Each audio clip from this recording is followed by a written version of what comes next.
Hi, welcome to the Tuesday Night Music Show. We've got Jay and Brian K. I'm making a sound effect now. And Brian K, make a sound effect. Wow. And Tom, make a sound effect. And Damon, come on, you make the sound effect. Close enough. I just had to be different. Yeah. And I'll make a sound effect too, and I don't know what to do. How about that one? Can't do ka-chow. I already did that. Wah, wah, wah.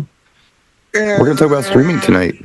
Some of the options and some of the ways you can use it. And yes, no, streaming. Who's using streaming out there? Let us know in the comment section. Let us know what streaming service you're using and how it's working out for you. I've done some streaming myself, but I do it in a certain way, usually. But that's for later. Jay, you had some insight on this you wanted to share with us. You're a Tidal guy, aren't you? Yeah, I like Tidal.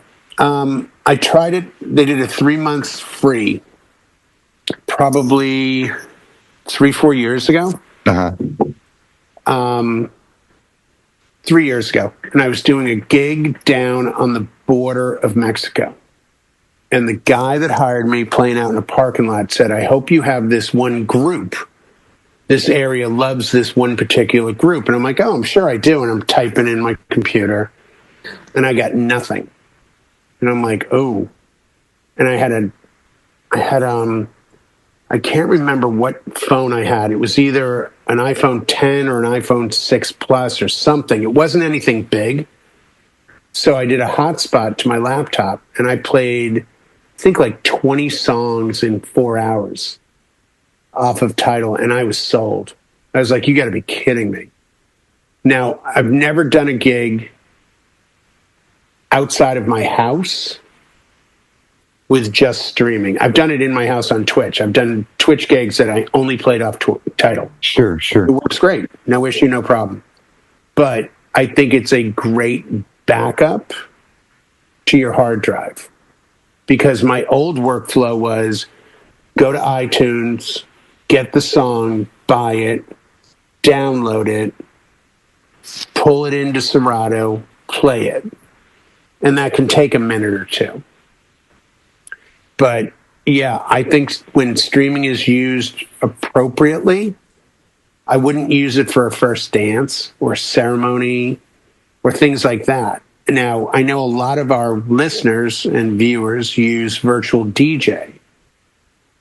And I think in virtual, Tidal allows you to work offline for a certain amount of time after the download. Yeah. Well, I think a lot of services are like that, where what you have to do is select the track while you're online, and then you download it into like a cache, C-A-S-H-E. I've heard it called cache. I don't know what the word is for it. Yeah, I was just saying cache. Cache. Yeah.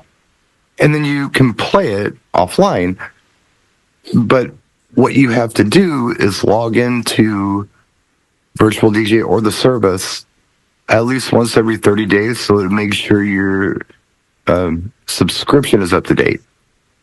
So how long does it allow you to keep the track cached? Indefinitely, as long as you are up to date on your subscription. So let me give you an example. Let's say that last year I downloaded a bunch of tracks into a cache. Right. Because I knew I wanted to play them, but I wanted to play them offline. All right? So let's say I hadn't used that computer in a year. I turn it back on, and I'm at the gig, and it says, oh, no, you can't play these tracks. I have to log on to Virtual DJ. Right. As soon as I do that, and it sees that I'm current on my subscriptions to the service, oh, yeah, play these tracks. Wow. You're unlocked, and you can play them. So you can keep them indefinitely, as long as you're subscribed to the service. I think it's Beatport or Beat Source. I think Beatport allows you to have 200 songs downloaded that you can play like off a flash drive. Oh. So if you're using CDJs, you can go to the gig with a flash drive. Wow. You have these tracks. When you go to track 201, you have to delete one of the first 200. Okay, so you're limited to 200. You're limited to 200, but you're also, it's really meant more for the DJ that might be doing, because it's expensive. I think it might be $50 a month. Yeah, that's a lot of money. But think about this. If you're gigging where Beatport is your music source, you're paying $150 to $250 a track, and you're probably doing more clubby gigs where you're going to need the newest stuff. Mm. So if I was going to play 2, 3, 4 nights a week at bar, club, local joints, where I needed to have the newest tech house, the newest techno, that sort of thing that really just got released today stuff, I can see that being of value because now I'm not paying to buy all of this music. I'm kind of renting it. Right. That makes sense. And it might be tracks that in a month you're not going to play again.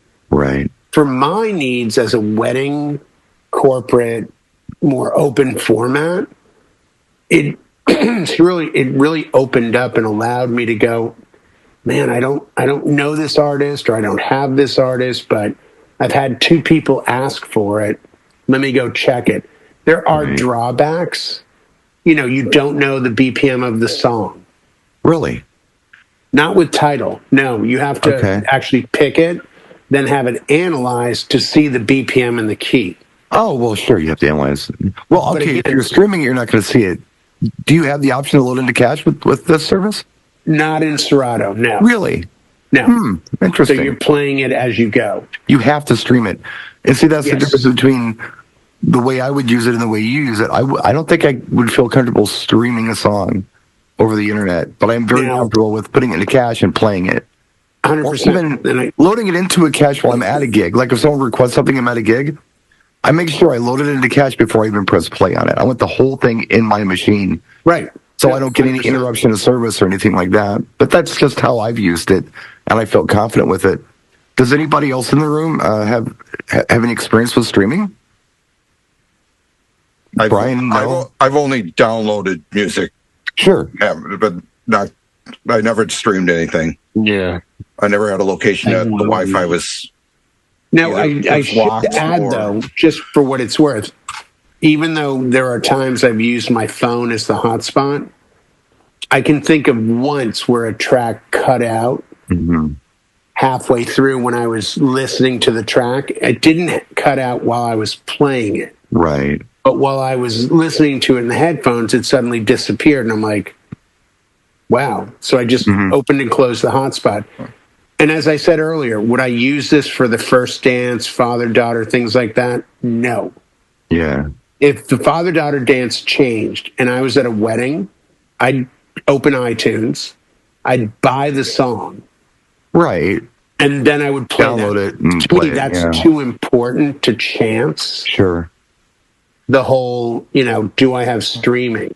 Well, that's something else that I wanted to kind of touch on. I mean, you are in Southern California. Right. And you've got a pretty nice Wi-Fi infrastructure there, where Brian is in Scranton, Pennsylvania. Yep. And he might not have Rockstar Internet everywhere he goes. Is that pretty accurate, Brian? Yeah. It's the same thing here, yeah. There's all things like, even where I live, there's like a 2 square mile that I don't have 5G. Yeah. Wow. Everywhere else is 5G. Everywhere else around me, except this one area, it's only 4G. Yeah, my daughter has Verizon, which is pretty big service, right?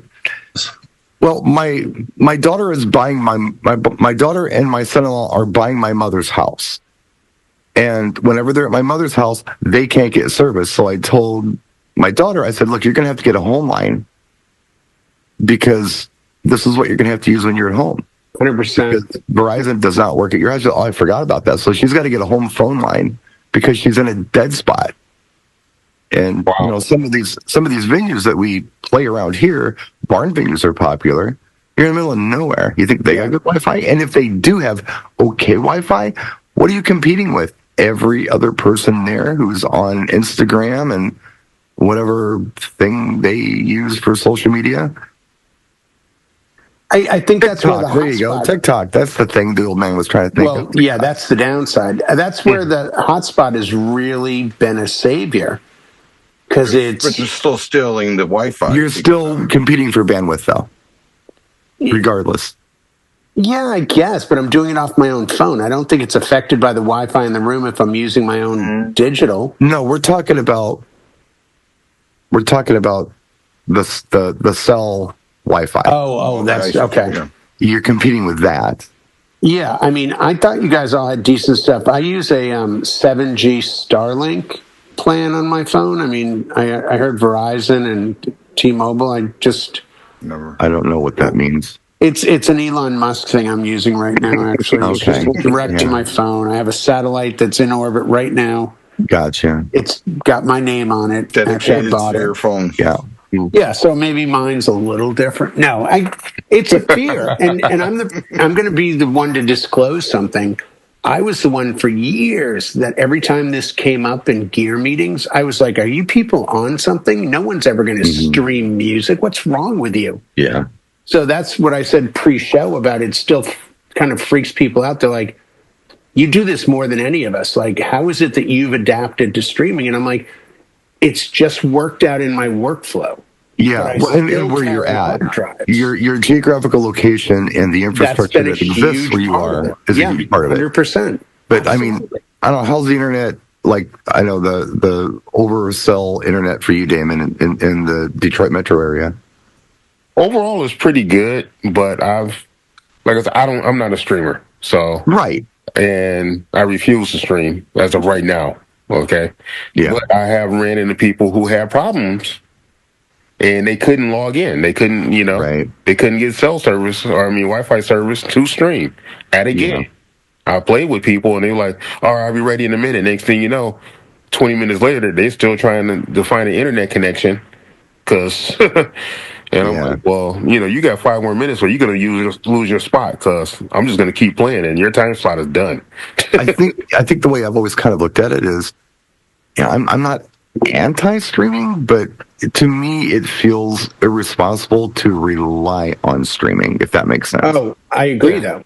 I'm in 100% on agreement with that statement. It's a supplement. Yeah. It's I would never, like I said, I have done it in my house to show that it could be done, and done a 2-hour set with no interruption, no issue, and then disclosed at the end of it, by the way, I didn't use anything off of my own hard drive. This was all streamed. But I'm in my own house I've got a mesh system right here. It's fine. So yeah, that's different. Yeah. Yeah, I've proven that in the right environment, it's great. But as far as being at a paid gig, where it's I would rather spend a week cultivating a hard drive for a client than ever put it at chance. I'm talking at a wedding. Yeah. Oh, do you have this one remix version of this song? No. Oh my God, the bride and groom's favorite when they got engaged. Okay, at least to me, it's like I can click a little icon in Serato and go, all right, title's working, it's open. Let me see if, I do have it. Cool. Right. Yeah, no, I don't think I've ever posted. It shouldn't be the end of the world if you can't. Yeah, exactly. And I think as a supplement, it's a really good tool. Yeah, I do enjoy it. Yeah. Can I ask now, I will say this as a side note, title on your Brian. You can download.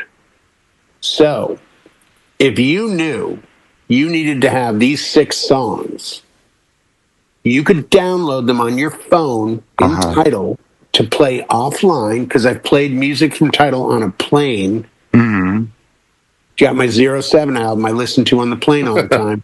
Then I could show up and plug a USB-C to a Mini, which I have, or USB-C to RCAs through a Mini, whatever, and plug it into my controller as an absolute last resort. But you can't do that on Serato. No. Or your computer. You can only boot off your phone. And the Tidal app, I guess it would be a Tidal app. Okay. Yeah, the Tidal mobile app. Brian had a question. What is your question, You were sir? talking about cache before. Now, when you restart your computer, is that still in the cache? Yes. Okay. See, It's just like downloading the file, but it has like some kind of like flag on it that says you have to log into the service after 30 days. Okay. It's a subscription thing. So I'm thinking of like I do a lot of graphics, and like if you're saving an image, you right click and you save the image. If you restart the computer, it's not saved; it's gone. No, it's weird. That's what it's not. That's not unless you paste it somewhere else. That's what. No, I've got an old laptop back here with stuff I cashed out last August for a karaoke job that I did off of Virtual DJ. It's on the computer. Oh wow! Okay. If I pulled that computer out and didn't go online, it would tell me that I couldn't play those tracks. They're there, but I can't play them. If I logged on to VDJ with the internet, it would automatically recognize, oh, okay, he's current on his subscription. This is legit. Yeah, please, by all means, play the tracks. You've got 30 days to log back on. Okay. Or I think it knows when your subscription is due. Okay. So let's say you log on the day after your subscription, you got 30 days. If your subscription comes up in a week, you probably have a week. But you need to log on, to let the computer know that you're current to play the track. But it exists in your hard drive. Yeah, I thought you had to, like, if you downloaded it so you could have it later, I thought you had to have your computer open and drive to the gig with the computer on. That's why I wasn't sure what you were doing here. Yeah, just have to have, I could log on before a gig. I could go, to the moon if I wanted to and play the damn track. It's fine. There's no internet there, to our knowledge, and that's fine. But if I was up there for 40 days, I couldn't play until I logged back on. So that's kind of how the cache works. And what I'll do, like I said before, if somebody requests something, I will. You can right click and it gives you options on what to do to the track.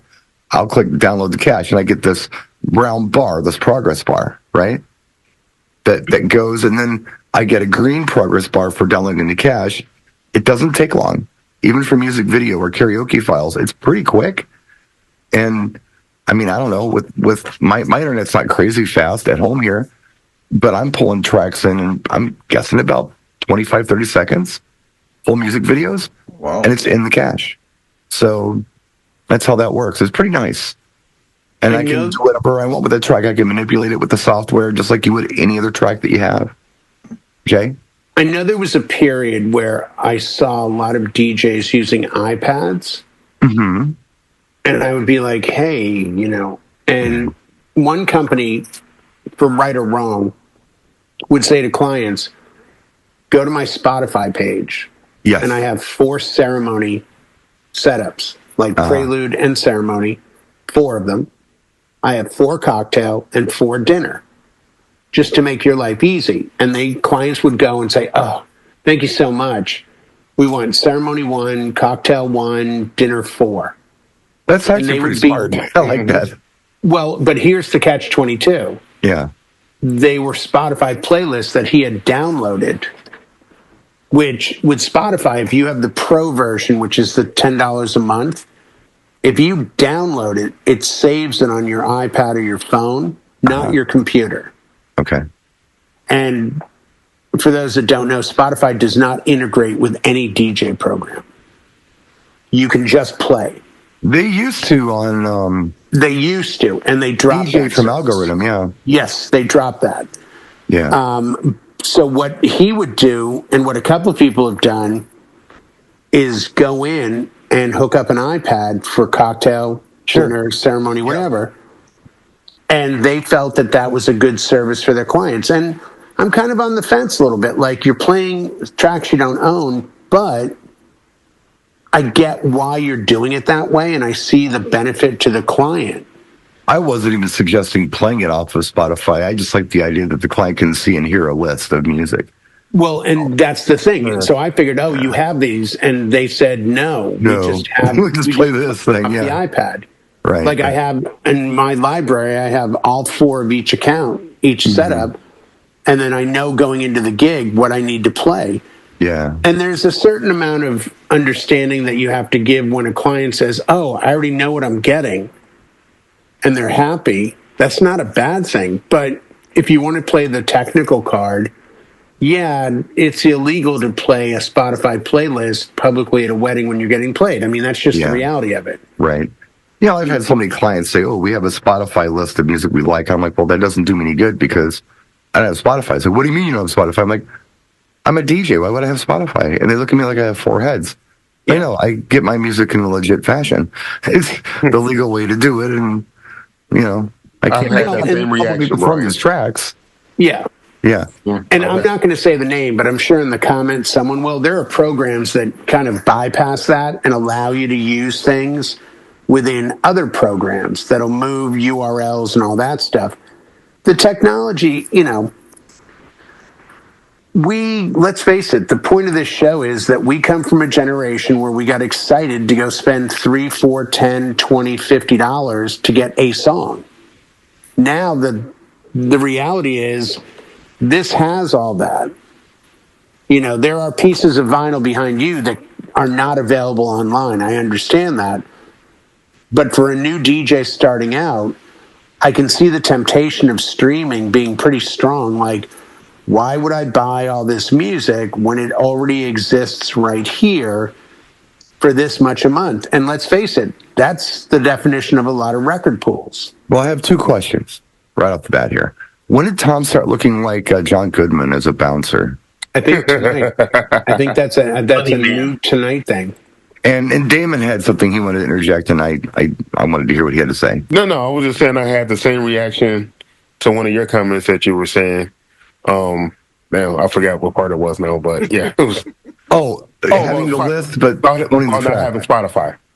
Yeah, why? Yeah, I don't need it. I do stuff the legit way. I don't want Spotify. I don't. But yeah, the consumer doesn't understand why I don't have it. And it's like, well, that becomes the issue at hand. The consumer's got 34 million songs on Spotify, and they look at you and go, "What do you mean you don't have this?" Right. It's on my playlist for my wedding. Right. 3 years ago, I had a guy in Miami tell me 90% of his brides came to him with a Spotify playlist for their wedding. And I said, yeah, not me. Well, it only took a year. Probably 75% of my clients, they have a playlist in Spotify called Brian and Blanca. Boom. How do you see their playlist? I don't have Spotify. They send you a link. They send you a link. Oh, okay. And you can download it. I've done that, Brian, where I've opened the link just to read the list. And I will check and say, oh, do I have this song? Do I have this song? Like, I'll do it manually. Yeah, so do I. Yeah. You're doing the same thing I'm doing, Damon. That's works. What I've done. I'd rather them type it out and send it to me. You don't have to copy paste all this crap. But, hey, I'll do it by hand. That's fine. But like I said, with Tidal and other services, there are programs that will move things around and create playlists. Yes. So it's cheating in respects to buying music. But again, if you're new to the game, and the game is this exists out there already, is it not legitimate?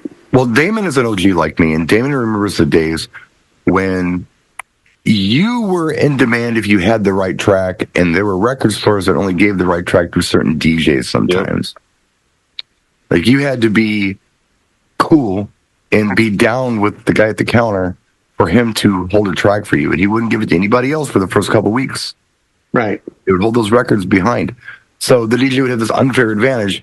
I thought they had these cool tracks that nobody else had. That, it also came into a problem with the same thing, what you're saying on that, Brian, is limited runs of copies would go out. Limited runs of 12 inches would go out. Yep. So a record store may only get 20 copies of a certain song that's hot. And you got 50 DJs trying to get it. So if you were lucky enough to grab one of the 20 copies. The last time I remember that happening was something that was big, because they do the promo thing, well before they release anything. Right. And the record stores get those promos. And they were getting promos of Madonna's Justify My Love. And there were clubs that were playing them and clubs that weren't, because some people had the promo, some didn't. Then it dropped you by the release, like everybody else is using. But radio stations and some record stores would get those early promos. And they were limited, and only certain DJs got them. The problem with that was the promos, sometimes when they actually released the regular 12-inch, it was different than the promo. It wasn't the same. Yeah. It was a commercial release of it. Yeah. That was a thing, but that's not a thing anymore. Everybody can just have this stuff. Yeah. But that's kind of where I was going to say, I appreciate that the DJ was in control of the music back then. The DJ is not anymore. The DJ is in control of the way they deliver the music, but it's sort of like me and Gordon Ramsay going to a grocery store. We can buy the same ingredients. Right. But when we go to the kitchen with the same ingredients and the same recipe, we all know Gordon's recipe should taste better than mine because he's a professional. You Well, give me a hard drive and the random Joe on the street a hard drive, I should be able to produce a better set than the random Joe. I like your Gordon Ramsay analogy, but look at it a little differently. Let's say that you go to your store and you have several $100s to buy ingredients to cook the best meal you can think of cooking. In the meantime, Gordon Ramsay's got a can of Campbell's cream and chicken soup, some pepper, an egg, a 2-day-old loaf of bread. Who's going to make a better meal? Yeah. Gordon Ramsay. With the crap he's got sitting around because he's good at what he does. He's going to make something amazing with that. And that's where, what to do with it. Right. That's where we talk about mixing and reading crowds. And that's where AI, I always, when people go, well, AI, and I'm like, AI can't read the dance floor. Right. You can't. You know, I have a theory about AI, and I'm going to throw it out there. This is, what are we looking at? This is March 11th, 2025. So for any of you watching this, 30 years from now. Yeah, Brian said it first. No, I didn't say it first. I'm not aware that I'm saying it first, but I'm just saying this is the thought I'm having right now. Everybody's very excited about AI. It's a new thing. And we don't have self-aware AI yet. We just have, the really cool Google AI version of things. This is my prediction with AI. It's going to get big. And a lot of people are going to use it for advertising, for music, for a lot of things. But it's going to get old fast. And people are going to crave something more human. More organic. More organic. Mm-hmm. That's my theory on AI. It's going to eat itself in that regard for entertainment. Yeah, I agree. Does anybody, Jay and I are on board with this. Yeah, 100%. That's what Tom is. I'll even show you, Brian. Watch What's this. That, Brian? Hey, Tom is AI there. Tom is, yeah. I just disconnected AI. It's done. Oh, no. Yeah, sorry. Tom's our mascot tonight. He's our bouncer. He's a lot of things. No, it just seems to me that, there are things that are very cool to have AI. It's going to get really cool. There's going to be some new stuff you can do. But after a while, boy, something that's more organic is just going to be so much more attractive to everyone, including clients. Mm-hmm. Right now, an email's great, but once everybody kind of starts to understand that AI is really making these emails, they're really writing these things, maybe the client says, I want to talk to somebody. Like, I want to sit down and talk to somebody in person to make sure they're real, because I want something human here. I don't want something some computer-generated crap. I want something real. That's my prediction. I don't know. I'm just going to leave it at that. I think we've seen this with Shakespeare as well. When you go back in time to the I'm this amazing person, and then the mask comes off and it's like, wait a second, you're nothing like I thought you would be. I think that's kind of what I think AI is to a certain extent. It's like, oh, this is perfect. This is everything. And where you're going to run into problems, guys, is when you send those email responses that are written like you got a PhD in American Lit from Harvard, and then you show up at the meeting and you're like, yeah, Dems and Does. It's like, wait a second. Where's this Othello that I thought I was hiring? And then I got this guy that's on the mic like, yo, get it up, welcome. Like, whoops. So, it's, hey, I appreciate what it does. I've used it more than once, and it's been a good thing to learn with, because it will tell you things. That was a terrible way to enter the Zoom, by the way. Did you see this? What is this, 1984? Yeah. Gotta get it bumping. Yeah, camera's supposed to be quickly. Up. Yeah. The VOG over here. We're wrapping it. We'll be done soon. Yeah. If you want to use AI for something, put in a song and go make me a 10-song list with this. That's a good learning experience. Yeah, Buddy's brilliant with that. I did it with Damon and I were talking. Yeah, no, it is.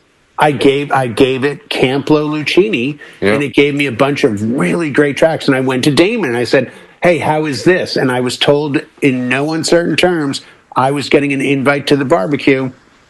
So these are tracks. And AI got you an invite to the barbecue. Well, no, AI gave me, it looked at tracks that I didn't think about. Yeah. And said, you could try these. I'm not a fan of, hey, I have a wedding this weekend and the couple's in their 20s. Give me a dance set. Like, I wouldn't do that because, again, I have to be in the room and be organic and read the crowd. But I do think there's some learning that AI can help.